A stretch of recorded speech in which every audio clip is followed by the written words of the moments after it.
Hey, good morning. Good to see you. Look who come to say hi. It's Precious. Hope y'all having a great day. Good start to your day. I want to tell you a quick story. Today I'm talking about love. The love of the shepherd. But I have a 4-year-old son named Knox, and every night he wants to hear Dad talk about something from my childhood, something when I was a little boy. And when I finish every story every night, he looks at me and says, "Daddy, can I take away your story?" And I'm like, "Sure, son." What that means is he wants to sit up and tell me the same story, but as if he lived it. So I'm going to take away a story from my dad that he told me when I was little. And it had a lot to do with sheep and shepherds. Once there was a man, he was a butcher. His job was to butcher animals. He was a hardened man. He'd done this for years. He had, some people say you lose your soul doing things like that. But one day a shepherd came in. And much like me, he had raised a little lamb just like that one. But there was an issue in his family. His children were hungry. And sadly, the shepherd had to give up his lamb for the sake of his family so they could have something to eat. But he asked the butcher, said, please wait till I leave. So he did, and the old hardened butcher, he's thinking, well, what's the big deal? No big problem, right? He goes in, takes the lamb, and of course the lamb's calm. He's used to people, so he doesn't fight, doesn't wiggle, doesn't squirm. And he reaches up and he grabs that lamb and he does what a butcher does. He slit the throat. I know that's hard to hear, but it's true. It's what happened. What happened next, though, changed the man forever. As the blood came out and got on his hands, that lamb licked the blood off the butcher's hand. The butcher, in an instant, heart was shattered. The coldness and all the hardness that had built up in him was gone.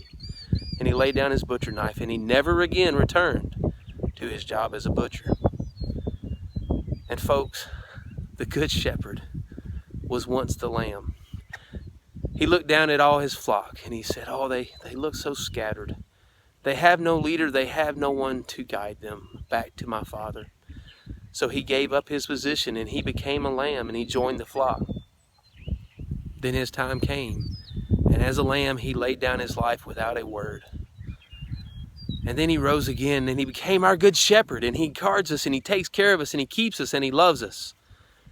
And he looks at us and he says, dear one, come to me. You have blood on your hands. It's my blood.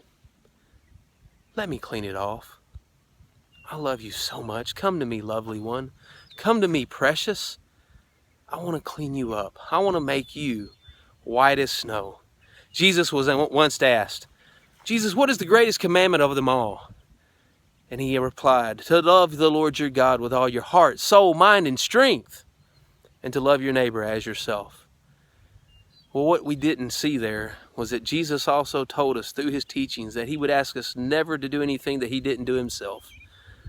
So the passage could read, the Lord your God loves you with all his heart. He loves you with all his soul, with all his mind, and with all his strength. Now go and love them like I love you.